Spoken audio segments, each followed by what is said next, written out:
और सैयद हसन नसरुल्लाह, और ये उनके साथ जो ओल्ड गार्ड अभी जो हाशिम सफ़ीउद्दीन है, सफ़ीउद्दीन हाशिम, ये उनके पुराने साथियों में से, ओल्ड गार्ड्स में से अकेले हैं, ये अभी पुराने गार्ड्स में से।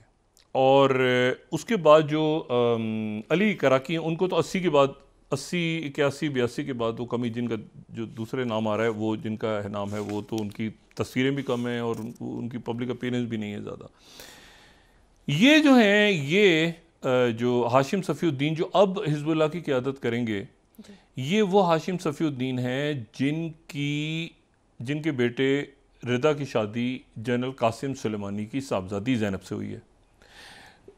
यानी ये समझें कि एक तरह से उनके समधी वाला ताल्लुक़ है इनका, ठीक है। और ये कज़न हैं सैयद हसन नसरुल्लाह के, ये कज़न है, उसी एज ग्रुप के हैं, और शुरू से ये सैयद हसन नसरुल्लाह के साथ होते थे, ठीक है ना। ये उनके साथ कुंभ भी गए थे, वापस भी, ये तो ये साथ थे उनके। बहुत से लोग इनको सैयद हसन नसरुल्लाह का दामाद कह रहे हैं, मुझे नहीं पता, वो शायद गलत कैलकुलेशन हो रही है, क्या हो रहा है। तो इनके साहबजादे और उनकी कासिम सुलेमानी के साहबजादे, और ये इनका टिल जो है वो ईरान की तरफ है, क्योंकि ये ज़हन में रहे कि अमल और हिज़्बुल्लाह के दरमियान जो ये अलग वो अलहदगी हुई थी, वो इनकलाब ईरान की बात हुई थी। अच्छा, अब क्या 60-70 हज़ार लोग, अगर आज हम देखें तो, अगर हम ये फर्स्ट स्लाइड दिखा सकें तो, नाइम कासिम जो हैं वो आर्जी तौर पे उनको बनाया गया। नाइम कासिम जो हैं ये इनकी काफ़ी ज़्यादा उम्र है, ये मतलब 75-78 साल के हैं शायद। तो लेकिन हाशिम सफ़ीउद्दीन जो हैं ये अपनी जगह मौजूद हैं, जो शूरा काउंसिल में 16 के करीब लोग होते हैं, तो शूरा काउंसिल में ये शख्सियत मौजूद हैं। और जो जिहाद काउंसिल है वहाँ पे अली कराकी, उनकी तस्वीर तो नहीं है काफ़ी अरसे से। फवाद शुक्र सबसे पहले अटैक हुआ था, और इब्राहिम वकील इन पे 20 तारीख को अटैक हुआ। तो ये जो शूरा है वो अपनी जगह काफ़ी हद तक मौजूद है, लेकिन जो जिहाद काउंसिल इनकी है वो हिज़्बुल्लाह की, वो जो है बड़ी हद तक हिट हुई है। अब सवाल ये है कि कौन क्या कहे, हु विल डू व्हाट। पहली बात तो ये है कि अगर आज हम देखें कि आज की क्या सूरत हाल है लेबनान की, तो अभी कुछ देर पहले तक फ्रांस के वज़ीर ख़ारजा पहुँच रहे हैं लेबनान, बैरूत। और दूसरी बात ये ज़हन में रखें कि अब है लेबनान की आर्मी, ये लेबनान है। दरमियान में क्या हुआ, दरमियान में एक और वाक़या हुआ, वो ये वाक़या हुआ कि चूंकि हिज़्बुल्लाह के लोग जाके लड़ रहे थे दाइश के ख़िलाफ़, तो जो लेबनान की आर्मी थी, हिज़्बुल्लाह को नहीं, लेबनान की आर्मी को अमेरिका ने खूब असला दिया, ठीक है। अमेरिका ने खूब असला दिया उनको कि आप जाके दाइश के ख़िलाफ़, और दाइश यहाँ ना आ जाए कहीं। तो लेबनान की आर्मी का, अमेरिकन आर्मी का सारा असला उनके पास है, हिज़्बुल्लाह के पास रशिया का असला है।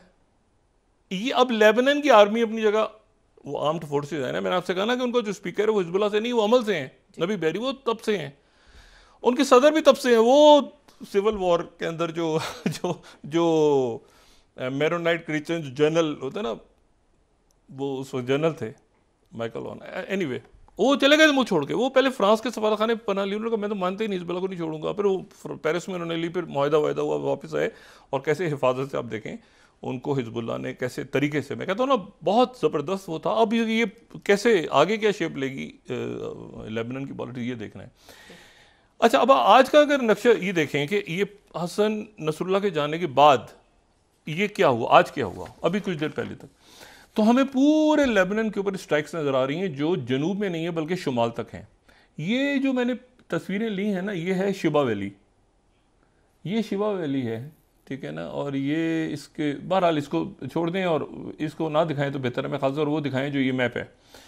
अच्छा, कुछ इसमें से जो है वो मेरी एक्सक्लूसिव हैं फुटेज, जब मैं जाता रहूँ वहाँ पे, और कुछ जो है वो दूसरी, लेकिन हम उस पर चले जाते हैं जो इसमें बहुत से मीडिया के लोग और जो गाइड थे और बिल्डिंग्स थी वो सारी तबाह हो गई दाहिया के इलाके में, 12।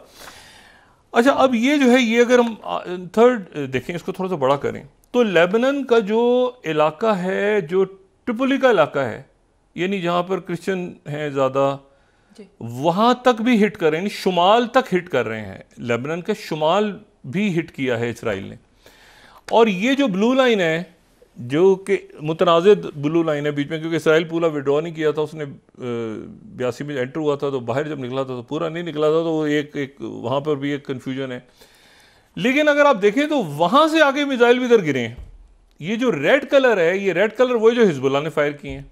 तो हिजबुल्लाह अभी ये वो इलाका है जहाँ से जो यहूदी हैं वो निकल के आ गए हैं बस्ती, इसराइल के पास जगह नहीं है। देखिए सबसे एक बहुत बड़ा जो मसला है ना वो ये कि यहाँ जगह नहीं है, ना फ़लस्तीनियों के पास जगह है ना इसराइल के।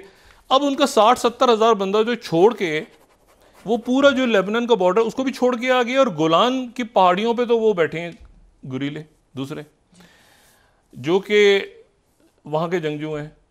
अच्छा मैं आपको सिर्फ बता दूँ, ओल्ड गार्ड्स को दुनिया जानती थी।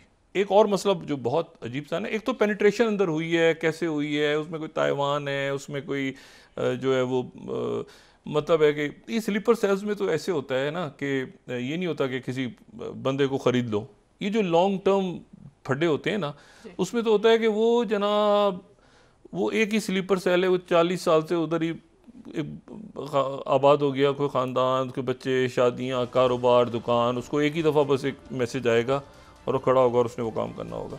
तो ये मूल लॉन्ग टर्म एक दूसरे के साथ जो फ्रोजन कॉन्फ्लिक्ट्स में होते हैं ना, इनके स्लीपर सेल्स वो साल से 20-25 सालों से अपनी जगह पे बैठे होते हैं। कोई दाइयों में सेटल है, कोई कहीं है, कोई किसी जगह है, कोई मैसेज आया उसने खड़े हो और अपना काम कर दिया।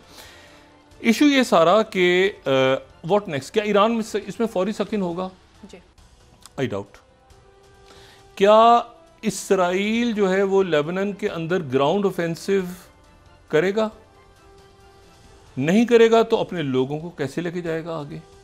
शुमाली जो इसराइल है और अंदर जाएगा लेबनान में, तो क्या ऑक्यूपाई कर लेगा लेबनान को और गुरिल्ला वॉरफेयर की तरफ जाएगा? एग्जॉस्ट हुआ है, सारी टेक्नोलॉजी के बावजूद एग्जॉशन है। ये मैंने कहा ना ये टेक्टिकल। अच्छा हसन नसरुल्लाह बड़ी, ये नहीं, मैंने कल भी बात की थी कि इस्माइल हानिया जो हैं, इस्माइल हानिया से ज़्यादा वो भी अल्लाह ताला उनके दर्जा बना हुआ है, वो भी बड़ी शख्सियत। लेकिन जो अगर आप इनकी देखें ना सैयद हसन नसरुल्लाह की, तो इनकी हिस्ट्री जो है और इनकी जो जदोजहद है वो एक बड़ी टावरिंग फिगर है। हमास की लीडरशिप जाती रही है दरमियान में, शेख अहमद यासीन, ठीक है, अब्दुल अजीज़ रंदेसी 2004 में बैक टू बैक, ठीक है ना, उसके बाद इस्माइल हानिया, फिर उनके बाद ये याहिया सनवर, खालिद मिशाल, वो हमास की लीडरशिप जो है वो बड़ी बहुत हिट। ये 1992 से है। ये पहली मरतबा ऐसा होगा कि जो सफ़ीउद्दीन है वो इनकी जगह संभालेंगे हिजबुल्लाह की। हिजबुल्लाह वो है, अच्छा इनके जो भाई हैं वो ईरान में हिजबुल्लाह के नुमाइंदे हैं।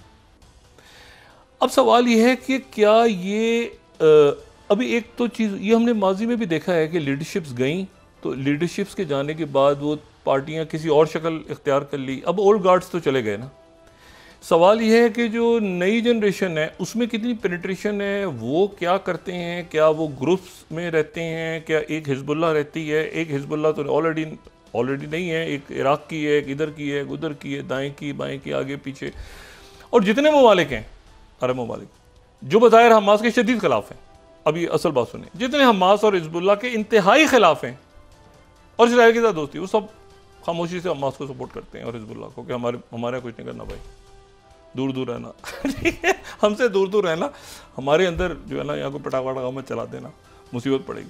वो सारे सपोर्ट करते हैं क्वाइटली, फाइनेंशियली। कतर के बारे में तो कतर पे इल्ज़ाम लगाया लगे, कतर पे तो मतलब कतर तो डिप्लोमेसी कर रहा था, लेकिन वो सारे जो है ना वो आप देखें ना कि वो मतलब वो कभी इन फड्डों में दरमियान में उनकी पूरी कोशिश होगी। यूएई ने कितना बड़ा रोल प्ले किया यूक्रेन और रशिया के, आप देखें कि उन्होंने कैदी इस पूरी तलखी में। ज़ेलेंस्की तो थ्रो अंडर द बस हो गए ना, वो तो वापस उनकी तो बात सुनी नहीं। ट्रम्प ने उनसे कहा कि बेटा एक तो तस्वीर उतरवाओ साथ खड़े होकर। ट्रम्प से गए ना ट्रम्प टावर मिले, उन्होंने साथ खड़ा करके तस्वीर उतरवाई। उन्होंने कहा कि उन्होंने विक्ट्री प्लान, उन्होंने कहा विक्ट्री प्लान है। उन्होंने कहा क्या किसके खिलाफ? उन्होंने कहा जी वो पुतिन के खिलाफ। उन्होंने कहा अच्छा पुतिन के खिलाफ विक्ट्री प्लान, अच्छा तस्वीर उतरवा के और भेज दिया वहाँ से। तो अब मसला ये है कि वो तो क्या बनेगा ज़ेलेंस्की का? अब तो सबकी नज़रें 5 नवंबर की तरफ में। और यहाँ पे क्या होगा ये अब व्हाट नेक्स्ट? क्या ईरान सकिन होगा फौरी तौर पे? नेतन्याहू की कोशिश होगी कि ईरान सकिन हो जाए, मैं ईरान कूदे बीच में तो मुझे मौका मिले कि मैं अटैक करूं और एक जंग बड़ी छिड़ जाए खित्ते में सारी। लेकिन असल इशू ये है कि उधर क्या हिजबुल्लाह, असल है कि वो 60-70 हज़ार जो इसराइल के लोग इधर आ गए हैं, वो उनको वापस कैसे भेजा जाएगा जी। और ये तो अजीब तरफ दुनिया सारी चली गई है। इसमें अब किडनैपिंग और हाईजैकिंग और ये और वो, अगर ये मामला सारे शुरू हो गए, क्योंकि यहाँ पर भी रवायती जंग तो नहीं हुई ना, यहाँ पर भी जो भी कुछ हुआ है तो साइबर और इसका सारा खेल है। तो ये रखें कि ये जहन में रखें कि जो आलमी कुव्वतें हैं इस वक्त वो अगर इसराइल के साथ हैं तो वो इसराइल जिन कुव्वतों से लड़ा है उनके साथ भी पावरफुल पावर्स हैं, ठीक है ना जी। टनल्स में ऐसे ही मिनट टू मिनट इंफॉर्मेशन नहीं जा रही थी ना, तो मतलब है कि वो साइड किस तरह रिटेलिएट करेगी वो, मतलब अब ये एक ऐसा है जो एक बड़ी जंग, पीस तो नहीं है अभी। अब भूल जाए 5 साल, 1 साल तो इसको हो गया ना, अक्टूबर आ रहा है 7 अक्टूबर, तो ये हिजबुल्लाह का तो मतलब ये कि 3 साल 4 साल 5 साल एक नया किस्सा पूरा इस खत्ते में। और क्या अमेरिका यहाँ रुकना चाहेगा? अमेरिका बड़ी मुश्किलों से अफगानिस्तान से और इराक से विड्रॉल हुआ है कि हम एक बस थोड़े तादाद में रखें अपनी प्रेजेंस और यहाँ से निकलें और उधर जाएं, उधर क्या हो रहा है वहाँ पे साउथ चाइना सी में और इधर उधर फिलिपीन और ये सारा, तो वो कुव्वतें भी चाहेंगी कि वो इधर इंगेज रहे। तो ये बड़ा एक मेरे ख्याल से एक लंबा एक बदकिस्मती के साथ एक महाज दोबारा मशरिक़ वस्ता में छिड़ गया है। मशरिक़ वस्ता की जंगें बड़ी पेचीदा हैं, बहुत पेचीदा हैं, और वहाँ ना मुआहदे जल्दी होते हैं ना वो जंगें ख़त्म होती हैं। और अब तो वो जंगें फैल के सूडान और लीबिया और ये सारा इलाका डिस्टेबलाइज हो गया, और ज़ाहिर है कि बड़ी पावर्स सामने आ रही हैं। और देखते हैं कि अल्लाह ताला बस खैरियत रखे दुनिया में, लेकिन हालात जो हैं वो एक बद से बदतर सूरत हाल की तरफ जा रहे हैं। जी।